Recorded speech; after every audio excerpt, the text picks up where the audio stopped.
What's up, you guys? Brandon Kibler, Traveler's Kitchen and Spirits, the unofficial YouTube, Instagram sponsor of Traveler's Whiskey. Unofficial sponsorship. Thank you, Traveler's Whiskey.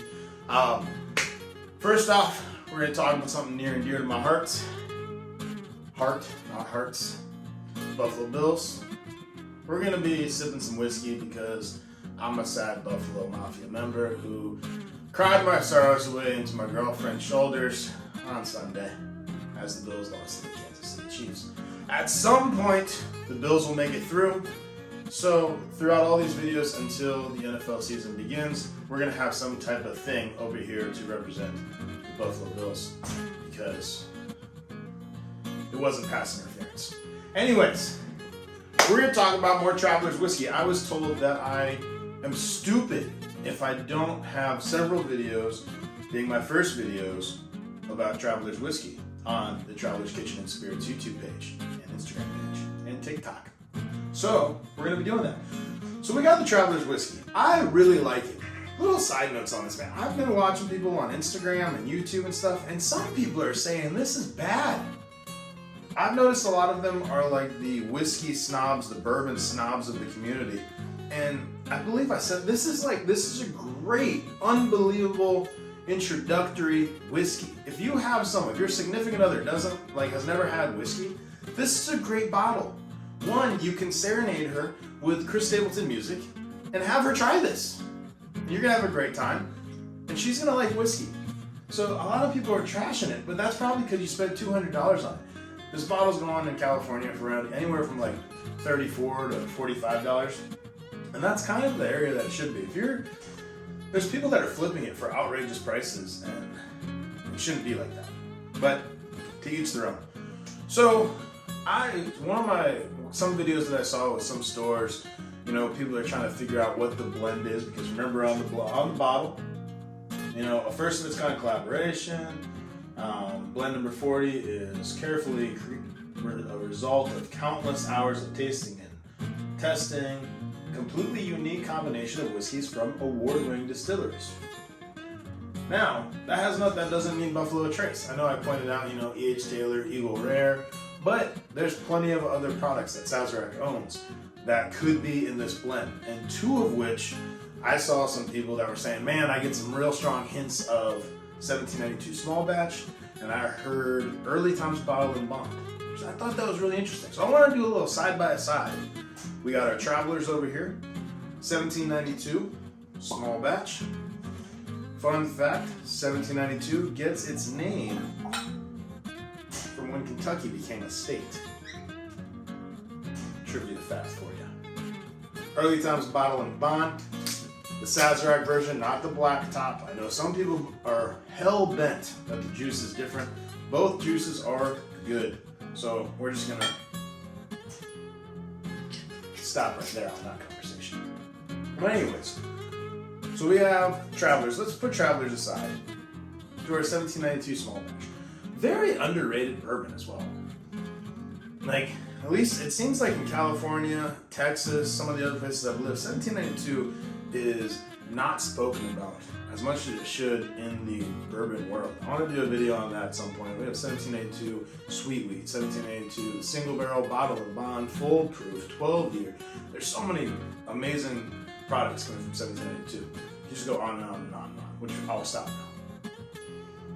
Their small batch is, again, it's a great introductory. You get the traditional vanilla, caramel notes. And what's crazy about, we'll go on a small rant, all of their products just extend into different levels. So when you have the sweet wheat, you're really going in, obviously, on that sweet side. The 12-year, you get the age. They're clear splits in their product versus some other products, sometimes you can't really tell what the real difference is. But 1792, delicious. All right, let's go with the notes first. Let's go to our Travelers here.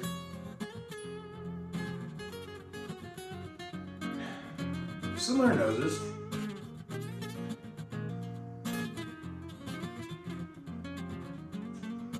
This one obviously a little bit more on the bourbon. Those very, very traditional barrel notes. But like I said on this one, I got a little bit of like a barrel char from it.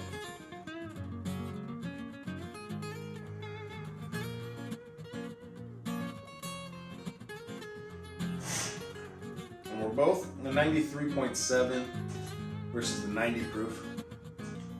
Small batch has a beautiful finish.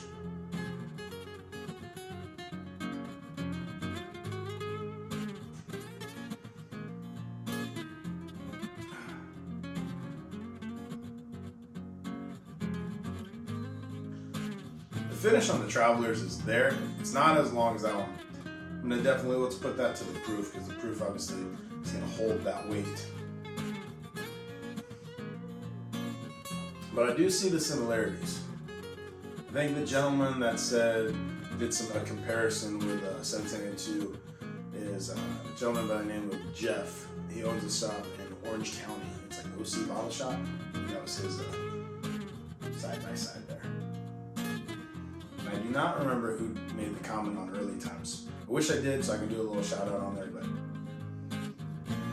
but I've heard a few people say Canadian whiskey, early times. Don't have much Canadian whiskey besides my Fireball.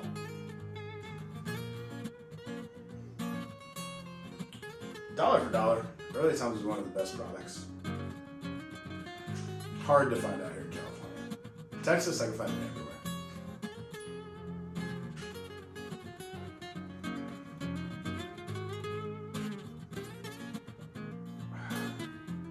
I always get like a shortbread cake flavor. Almost like you got like a shortbread cake, but like almost like a vanilla wafer too. Alright, go back to the Travelers. Travelers, some people say they don't get anything on the nose. I get so much fruit. Also, recently I found out you should not be, I've done this for years. I've done the traditional swirl with your whiskey. Recently I was told you shouldn't do that. And they even said you got it from doing wine. And I was like, yeah. And I had to open it up. And they were like, don't do that. It makes sense though, because they were basically telling me that you don't want to, when you're doing that, you're pushing, got a beautiful dog walking in here. They said you're doing that, you're pushing out the alcohol to come straight to you. Because a lot of people do the swirl and stick their nose in, and all you're going to get is the alcohol. It made sense. So I'm going to stop doing that to see if I can, one, break that habit, but two, see if I can actually notice a difference between swirl and not swirl. Anyways, Travelers, early times bottle of wine.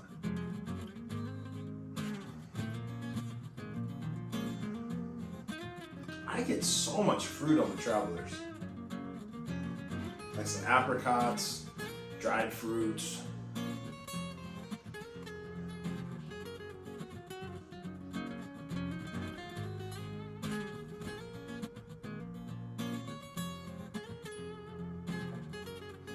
The mouthfeel on the early times bottle of Bond is so velvety.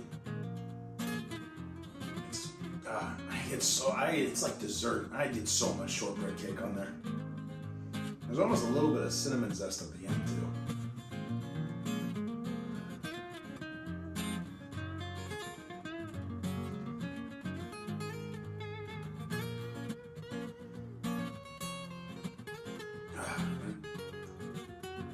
A little pop at the bottom.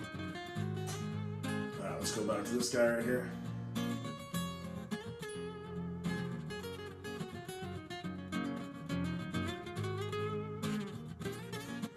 You know, I'm gonna say there's a lot more similarity between the early times and Travelers than the 1792, but we'll just do a little, make our own blend right here. Let that, I don't want to do the swirl. All right, Travelers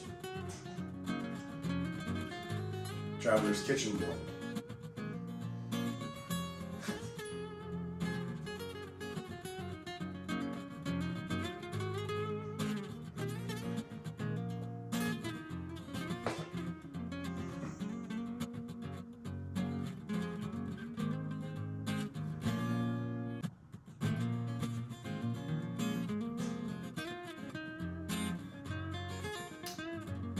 Ooh.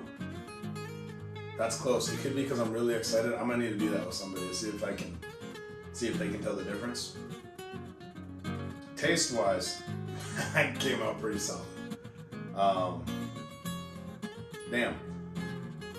Again, I could just be overly excited by the fact that I think everybody when they mix something, or they always think that something tastes good. So I'm gonna have to come back to this, but I think that was pretty damn close. Give that a try. Give a little mix of Early Times Bottle and Bond 1792 small batch. See if you can make your own Traveler's whiskey. Anyways, thanks for listening, you guys. Thanks for watching. Thanks for drinking with me. To you, Bill's Mafia. Hopefully we get the win next week. Oh wow. See, I was expecting so much to be. That sucks. No one start ranting about that. That'd be another 20-minute video. Anyways, to hopefully your team is in the playoffs, to hopefully you're sipping on something good this weekend. Cheers, you guys.